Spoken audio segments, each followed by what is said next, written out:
Assalamualaikum warahmatullahi wabarakatuh. Perkenalkan, nama saya Halifa Nuristiqomah dengan nomor pokok mahasiswa 2150200041 dari Program Studi Pendidikan Ekonomi Akuntansi, Fakultas Keguruan dan Ilmu Pendidikan, Universitas Pasundan. Di sini saya akan menjelaskan tentang teori-teori pembangunan dari mata kuliah Ekonomi Pembangunan. Teori pembangunan klasik. Aliran klasik muncul pada akhir abad ke-18 dan permulaan abad ke-19, yaitu di masa revolusi industri. Ahli ekonomi klasik meyakini kunci keberhasilan ekonomi adalah dengan sistem persaingan sempurna, pemumpukan modal yang didasari dari keuntungan yang tinggi. Namun, pada saatnya akan muncul keadaan yang stasioner. Stasioner itu yaitu tetap atau tidak berubah. Adapun menurut pemikiran-pemikiran ekonomi lainnya, yaitu teori pembangunan Adam Smith. Yang pertama, hukum alam. Adam Smith meyakini berlakunya hukum alam dalam persoalan ekonomi. Yang kedua, pembagian kerja adalah titik mula dari teori pertumbuhan ekonomi Adam Smith yang meningkatkan daya produktivitas tenaga kerja. Yang ketiga, proses penumpukan modal. Adam Smith menekankan penumpukan modal harus dilakukan terlebih dahulu daripada pembagian kerja. Dan yang keempat, agen pertumbuhan. Menurut para petani, produsen, dan pengusaha merupakan agen kemajuan dari pertumbuhan ekonomi.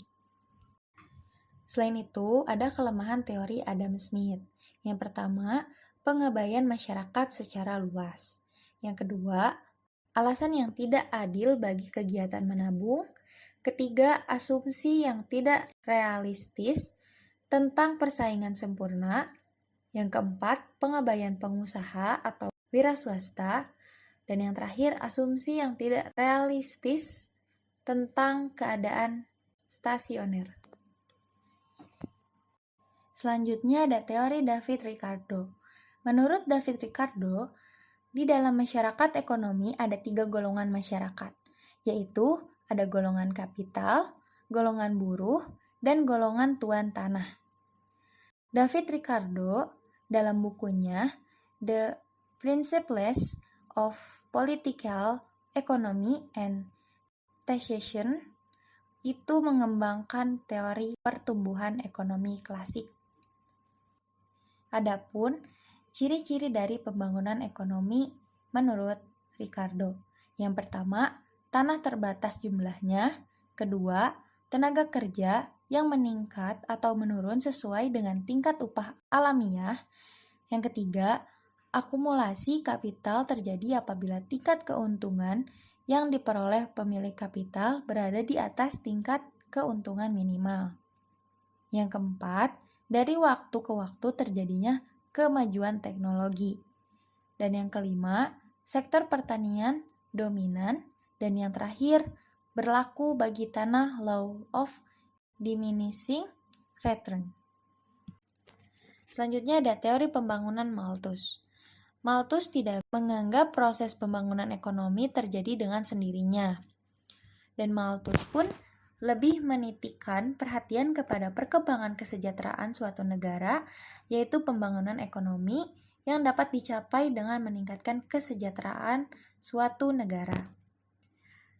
Kesejahteraan itu tergantung kepada kuantitas produk yang dihasilkan oleh tenaga kerjanya dan sebagian lagi dari dihasilkan oleh nilai produknya itu sendiri.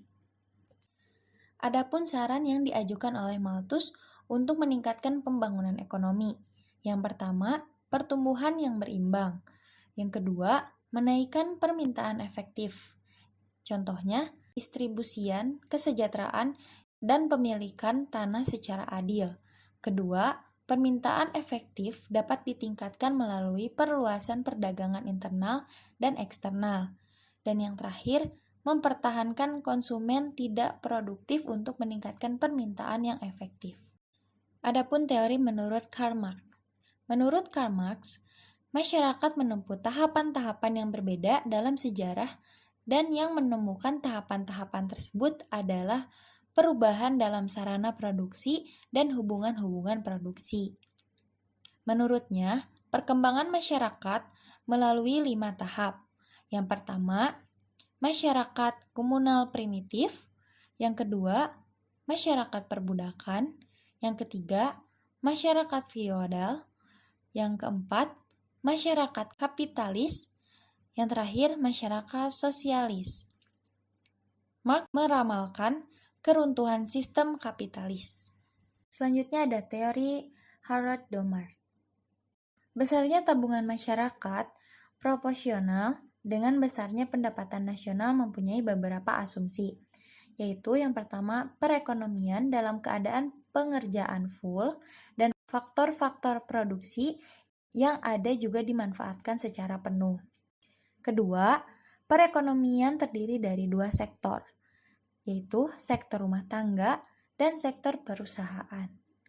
Yang ketiga, besarnya tabungan masyarakat proporsional dengan besarnya pendapatan nasional. Dan yang terakhir, kecenderungan menabung besarnya tetap.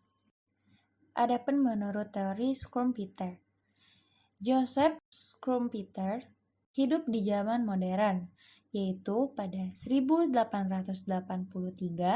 sampai 1950. Teorinya diungkapkan dalam suatu kerangka analisis sosial yang luas, seperti halnya ekonomi klasik. Schumpeter mengasumsikan adanya perekonomian persaingan sempurna yang berada dalam keseimbangan. Unsur pertama pembangunan terletak pada adanya kombinasi baru dalam kegiatan pembangunan berupa inovasi yang pelakunya adalah wira swasta atau inovator atau entrepreneur. Inovasi menurut Schumpeter, yang pertama dikenalkannya teknologi baru, yang kedua inovasi menimbulkan keuntungan lebih yang merupakan sumber dana penting bagi akumulasi kapital, dan inovasi pada tahap-tahap selanjutnya akan menimbulkan proses imitasi, yaitu adanya pengusaha-pengusaha lainnya yang meniru teknologi tersebut. Cukup sekian yang bisa saya sampaikan mengenai teori-teori pembangunan. Mohon maaf bila ada kesalahan kata, dan mohon maaf bila ada salah-salah pengucapan. Sekian dari saya. Thank you for attention. Wassalamualaikum warahmatullahi wabarakatuh.